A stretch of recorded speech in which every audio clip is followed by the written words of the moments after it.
Hello students, good morning.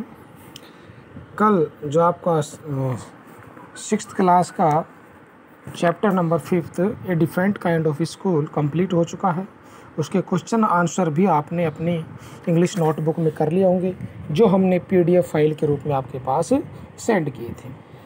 आज हम जो आपकी इंग्लिश बुक है हनी स्कल, इसके जो पोएम 5th 5वीं जो पोएम है कविता, where do all the teachers go, सभी शिक्षक कहाँ जाते हैं, इसके बारे में हम आज थोड़ा सा अध्ययन करेंगे, जानेंगे इसके लेखक कौन है और सभी अध्यापक हैं, शिक्षक है, कहाँ पर जाते हैं।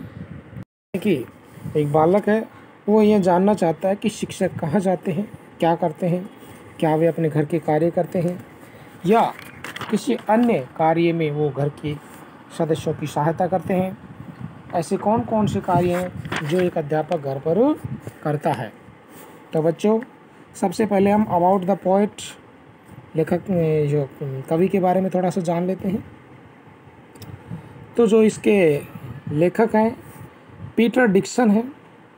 Peter Dixon is a poet, performer, educationalist and artist. He grew up in London during the Blitz and readily admits to being a rather naughty boy whose schooling was for successfully। यहाँ पर जो Peter एक performer है, शिक्षाविद और artist हैं, उनके द्वारा ये जो पोयम है, कविता लिखी गई है। 100 से ज़्यादा कविताएं का संग्रह उनके पास है, जिनमें बहुत सारी कविताएं उन्होंने लिखी हैं। तो बच्चों, आपके पढ़ने से पूर्व थोड़ा सा पढ़ लेते हैं बिफोर यू रीड। तो देखिए बच्चों, प्रारंभ करते हैं।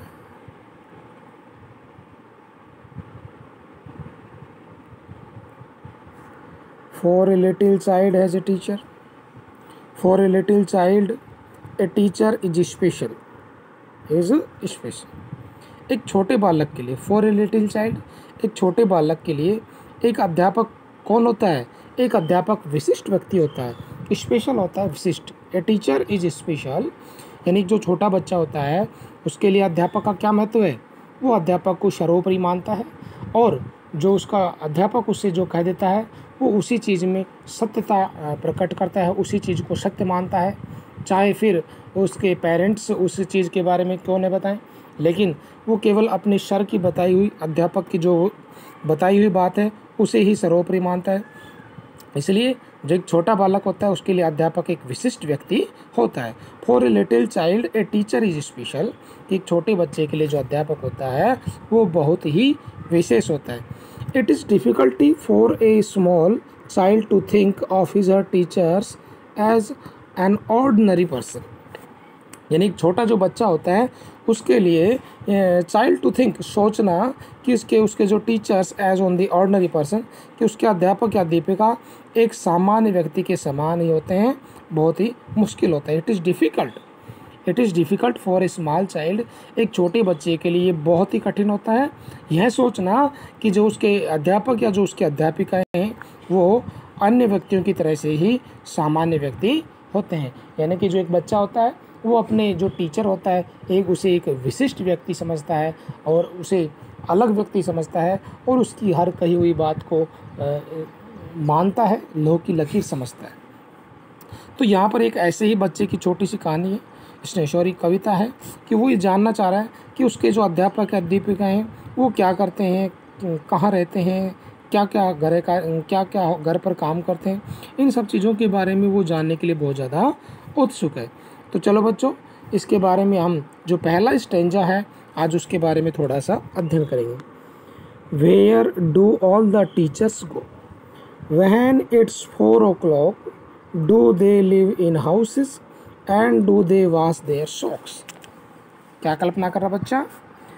Where do all the teachers go, where माने कहाँ पर, वेयर माने कहाँ पर, डू ऑल द टीचर्स मानी सारे अध्यापक या सभी अध्यापक, गो मानी जाते हैं, वहन मानी जब, इट्स 4 o'clock मानी दोपहर बाद के 4 बज जाते हैं। क्या जानना चाहता है बालक? यह जानना चाहता है where do all the teachers go, कि सभी अध्यापक कहाँ जाते हैं, वहन इट्स 4 o'clock जब दोपहर बाद के 4 बज जाते हैं।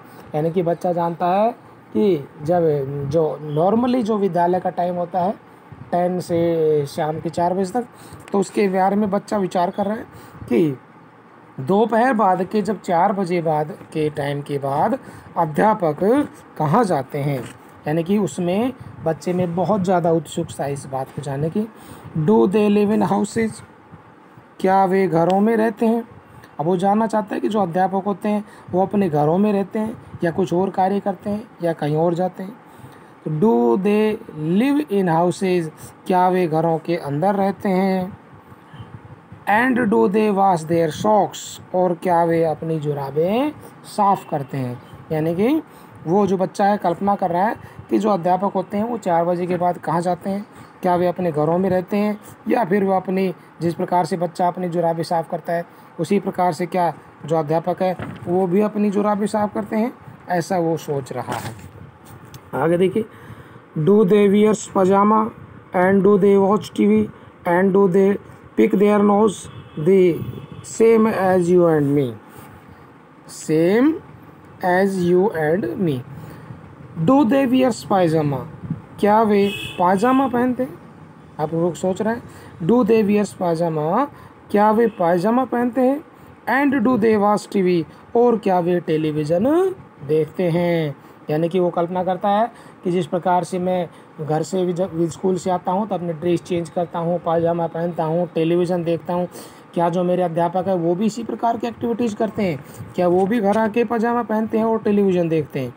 And do they pick their nose, क्या वे अपनी नाक की सफाई करते हैं। पिक होती सफाई करना, देयर नोज माने अपने नाक की, क्या वे अपनी नाक की सफाई करते हैं।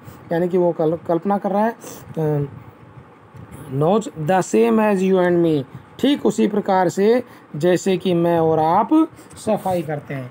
यानी कि वो कल्पना कर रहा है कि जिस प्रकार से मैं विद्यालय से आने के बाद अपनी नाक की सफाई करता हूँ और टेलीविज़न देखता हूँ, पायजामा पहनता हूँ, क्या जो अध्यापक है वो भी अपने नाक की सफाई करते हैं, क्या वो भी इसी प्रकार से जिस प्रकार से मैं अपनी साफ़ सफाई रखता हूँ उसी प्रकार से अपनी साफ़ सफाई करते हैं।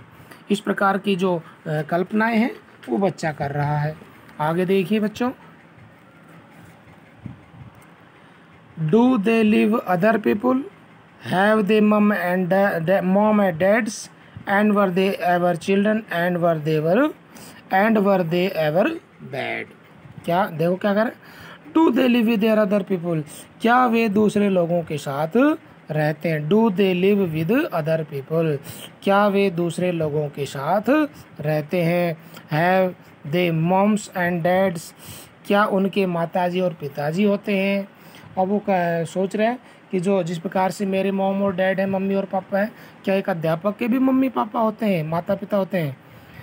And were they ever children, क्या वे कभी बच्चे थे। और वो सोच रहा है कि क्या जिस प्रकार से मैं एक बच्चा हूँ, क्या जो मेरे अध्यापक है वो भी कभी बच्चे थे। And were they ever bad, और क्या वे कभी बुरे रहे थे। और कल्पना कर रहा है कि जिस प्रकार से कभी कभी मैं भी शरारती करता हूँ, इसी प्रकार से क्या मेरे अध्यापक भी कभी बुरे रहे थे, शरारती प्रवृत्ति के रहे थे। इस प्रकार की जो बहुत सारी कल्पनाएं हैं वो बच्चा अपने अध्यापकों के बारे में कर रहा है। तो बच्चों, इस प्रकार से आज हमने आपको जो ये पोएम है इसका जो दो स्टेंजाज हमने आपको पढ़ाए। इसमें एक बच्चे की जो मनोदशा है, अध्यापक के बारे में जो उसके विचार हैं, जो कल्पनाएं हैं वो कर रहा है, उसके बारे में हमने आपको आज पढ़ाया। कल हम इसके बारे में थोड़ा और आगे पढ़ेंगे कि एक बच्चा क्या क्या और कल्पनाएं अपने अध्यापक के बारे में करता है। तो बच्चों, आज के लिए इतना ही काफ़ी, और इसके जो वर्ड मीनिंग है वो आपको हम PDF फाइल के रूप में सेंड करेंगे, जिन्हें आप आवश्यक रूप से अपने इंग्लिश नोटबुक में करेंगे। थैंक्स।